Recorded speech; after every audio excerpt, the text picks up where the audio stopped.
Hey everybody, hope you're all doing well. My name is Steven and this is the Storytime channel. We've got some pro-revenge stories and our first story of the day is by SpongeBob No Pants. Damage my back and want me to say it was my fault? Say hi to OSHA. This is my dad's story of not only how he got revenge, but how he retired early with a huge chunk of money and revenge.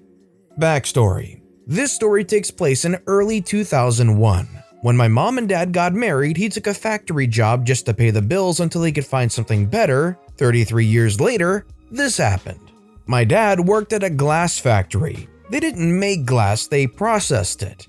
Etching for TV screens, tempering for windows, cutting specific orders. He was good at it.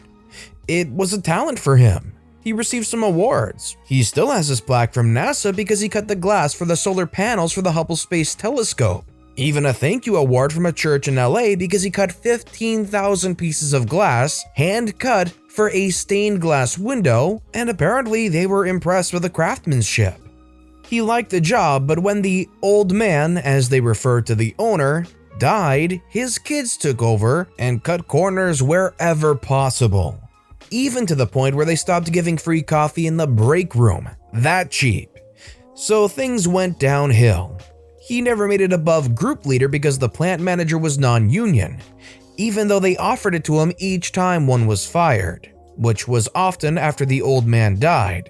Didn't make the quota? It's not because our equipment is outdated and doesn't work right, it's the plant manager's fault, etc.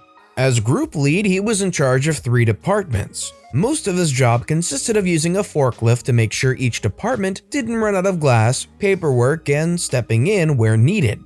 The day this happened, someone on the furnace crew called out. That's the crew that tempers the glass. So Dad stepped in. The job was simple for the most part. Use air-powered suction cups to lift a 100-pound sheet of glass, turn around and place it on a belt to go into the oven. Imagine the piece of glass as a pizza going into an oven. Same style as pizza shops use, just bigger and hotter, 1500 degrees Fahrenheit. Anyways, he got his feet wrapped around the hoses for the cups and fell 5 feet down onto his back on concrete.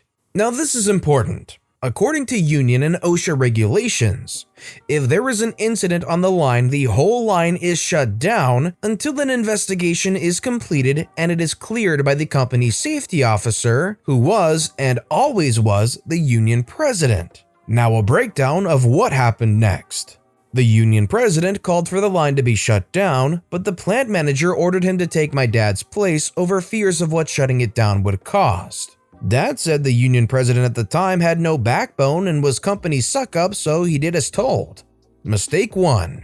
Now, regulations say the person is left in place and an ambulance is called. The plant manager had a different idea. Calling an ambulance would mean they would have to shut the line down until the ambulance left. Their solution was to jam a piece of cardboard under him and drag him 20 feet to a side door. Mistake number 2. Again, HR wanted to call an ambulance, but the plant manager had another idea again. He had an employee pull a company van around to a side door and proceeded to load Dad into the back and basically dropped him off at the emergency room. Pulled up, told the intake nurse they had an emergency, and soon as they loaded him on a stretcher, they took off. Mistake number 3. So Dad was told he had a ruptured disc and had surgery to repair it. Doctor said it would take 6 to 12 months to recover and should make a mostly full recovery, but his days of lifting, pushing, or pulling anything over 50 pounds were over, so his factory days were done.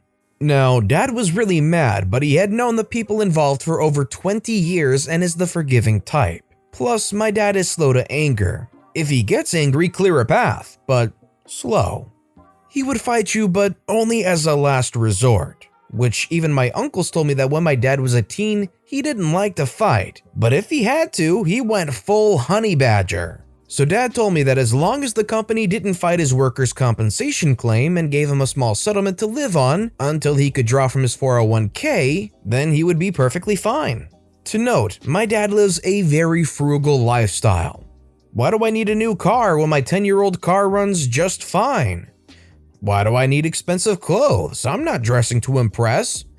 A $200 19-inch TV will suit me just as well as a 40-inch $600 TV. You get the drift. except for his gun collection. All of those are expensive.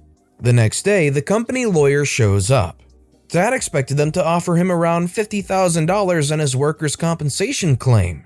What he got was different. Basically, workers' comp, no settlement, and at the end, agree not to sue or report what happened to anyone outside the factory. In other words, a cover-up. What we didn't know at the time is the accident was never investigated or reported, except they told workers' compensation that it was, and was my dad's fault, but wouldn't fight his workers' compensation claim. I was, at the time, 24 and on emergency leave from the military. I have never seen my dad get that mad. He actually attempted to get out of bed. It got so bad they had to give him a sedative to keep him in bed. That's when he told me to call a lawyer. Those days, there weren't many personal or workplace injury lawyers, and they were picky. I called 3 who turned it down. The 4th asked for more details, and when I told them, he said he would be in my dad's hospital room in an hour. The lawyer asked my dad how he wanted it to go. My dad told him the equivalent of turning a city into a parking lot. That's how mad he was. Lawyer said he would make it happen, and did. This is the fallout. It took a while, but things went really bad. Plant manager fired. Criminal charges were filed, but my dad had them dropped. HR fired. Criminal charges were also fired, and dad also dropped them. Union president fired and barred from ever being a safety officer again, $25,000 in fines, and also banned by the union. The company got it worse. Apparently, OSHA descended on the factory like a pack of locusts. In the end, $6 million in fines, 60-day shutdown which cost them $2 million in contracts, and a 3-year ban on being awarded government contracts. Cost of that is around $3 to $5 million. Also, no one knew, but they were in talks to sell the factory, and that went away fast. In the end, they sold the factory for a fraction of its value to a company based out of Sweden who buys almost bankrupt American companies with less than 100 employees. The factory is still open. For my dad, 1 year guaranteed workers' compensation, a formal apology, a news interview, and, after lawyer fees, a very high 6-figure settlement. Remember though, Dad didn't want to sue or seek revenge. He just wanted to be compensated fairly. This was the first and last lawsuit my dad was ever a part of. Dad looked him up online a few years ago. The union president blew through his 401k and works retail. Both the HR and plant manager made bad investments with their 401ks, lost it all, and now spend their days on Facebook crying about their fixed incomes.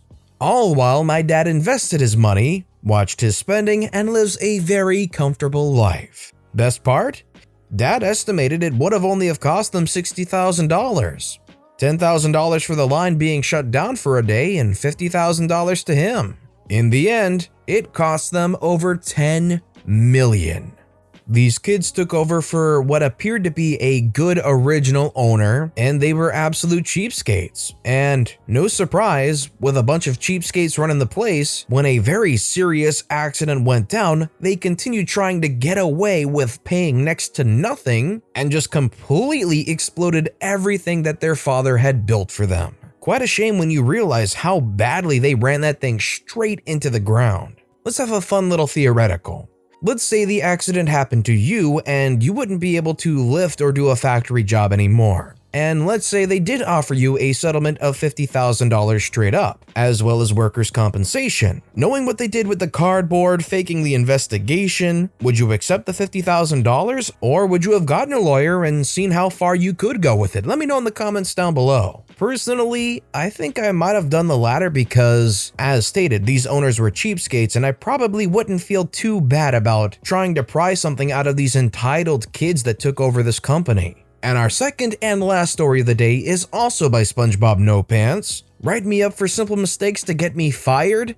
Prepare to get fired. Anyways, private security was my field up until a few years ago. When I say security, I don't mean mall cops, but high-end, armed, trained security. I spent a few years working a job in another city away from home, but the company went under, so I decided to move back home. I found a security job online. It was simple entry level, basically sitting behind a computer. You were security for the building, but monitored security for other sites the company owned across 3 states. Like small repair places, factories, places where they stored vehicles, etc. So I submitted my resume. The next day, a guy calls and sets up an interview. Awesome, because I needed to find work fast. Went to the interview, conducted by a woman I'll call Jane. She was the supervisor and the guy I talked to was her boss. Jane immediately told me I was way overqualified, which I found strange, but okay. Interview went fine and I left. A few hours later, she called and said I was hired and set up training days. Now, I won't go through that. Just wanted to give background, so let's get to the good parts. She always gave me a cold shoulder. Her boss found out I have all the qualifications, licensing, and training to be armed, so he had me come in armed. Nothing fancy, handgun, 3 magazines, and handcuffs. She would always make comments about how everyone should be armed. A few of my coworkers I wouldn't trust with a water gun. And she should decide who is armed. Just little comments to get under my skin. Then one day, it happened. I was working the front desk/reception that day, and she sends me a message over Messenger telling me she needs to see me. I go back and she drags me to a side office with a write-up form. Apparently, when I added door access to visitor's badge, I added the door to the gym in the basement. A mistake, but not life-threatening. A week later, I didn't sign my timesheet. Another for not filling in a form correctly. All minor things everyone has done or did. The end came about 9 months into the job when I looked at the new timesheet. I was paired with a new officer who had been there a month, only he was listed as shift supervisor. Confused, I took it to her second in command. I'll call him Bob, a great guy.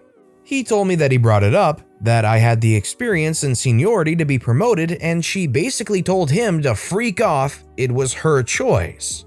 Anyway, that got me mad. So I started planning my revenge. I don't normally do this, but I knew one more write-up I would be fired, no matter how minor the infraction was. Good thing is, during the night shift there are only 2 people, and we can't see each other's computers. So I started thinking. I remembered about 4 months prior her car broke down in the parking lot across the street. Instead of having it towed, Jane's father decided to fix it there. No big deal. Only during that time, Jane was bringing her husband back into the security office. This was a huge deal. The office took scanning at 3 doors and a keypad to enter. In the whole building, only the security staff and 1 cleaning guy had access. It was the HQ for the company, and not even the executives had access.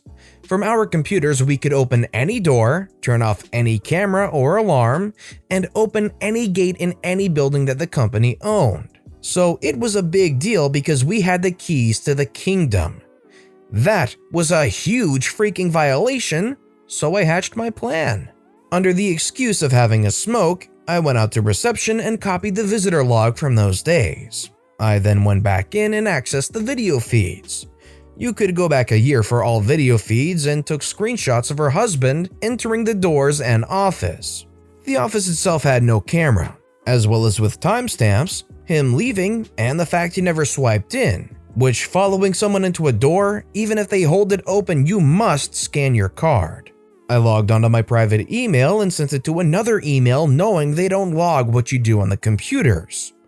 I got home and sent all the pics, the log copies, and everything to not only her boss, but his boss, whose job was investigating breaches and theft. I also included every dirty trick she pulled, playing favoritisms, etc. The fallout didn't take long. 2 days later, a Friday, I went in for afternoon shift and Bob was at Jane's workstation. I looked confused and they said Jane was suspended for a week and that Monday, I had to come in and speak with her boss and boss's boss, but I would be paid for it. Also, everyone was interviewed. It was great. Rumors were flying. I was laughing on the inside. Okay, interview day. I go in and they start questioning me. They knew I worked while she brought her husband in and asked me. I spilled everything after acting scared and getting assurances it would be confidential and I won't be punished. I didn't tell them I sent it, but they asked everyone. I left out some things in the email and added some things that weren't. I didn't want to be labeled as a snitch. It went on for an hour and I left. Next day, an email is waiting, Jane was fired, Bob was in charge until the replacement is added. I had a long talk with Bob that day. Turns out, Jane was scared of me because I was more qualified for her job than she was and knew I was her boss's golden boy. She was afraid, rightfully so it turned out, that I might take her job and admitted to him she wanted me gone. A fact he told them in his interview. Also that she didn't want to hire me, but her boss made her. Turns out her boss was aware of things and looking for an excuse to fire her, but it had to be big. Jane had been working at that department for 10 years. It was her first real job and security was all she knew. They blacklisted her, which means unless a company was really desperate, she wouldn't get a security job anywhere in the state. Icing on the cake. I know you want to know. Yes, I was offered her job. No, I didn't take it. I told them that Bob deserved it more. He did, and that I would be happy being a shift supervisor. So that's where I stayed for the next 2 years until I left. What I don't understand is why she brought her husband into the office. It's one thing to have them fix the car in the parking lot or whatever, but why break such severe security protocol in bringing them in the office? What's the point? She only had herself and her husband to blame for that screw up. But with that being said, that's all the time we have for today. So if you have a favorite story of the day, let me know which one and why in the comment section down below. But besides that, if you enjoyed the video, please consider giving the video a like and subscribe if you haven't and turn notifications on so you'll never miss an upcoming video. No matter what you did, whether it was just watching the video or commenting, subscribing, whatever you do. Thank you all so very much for supporting me right here on the Storytime channel. Any single thing you do helps the channel grow that much more and I appreciate the heck out of it. I hope you all have a wonderful day and until next time, I'll be right here on the Storytime channel.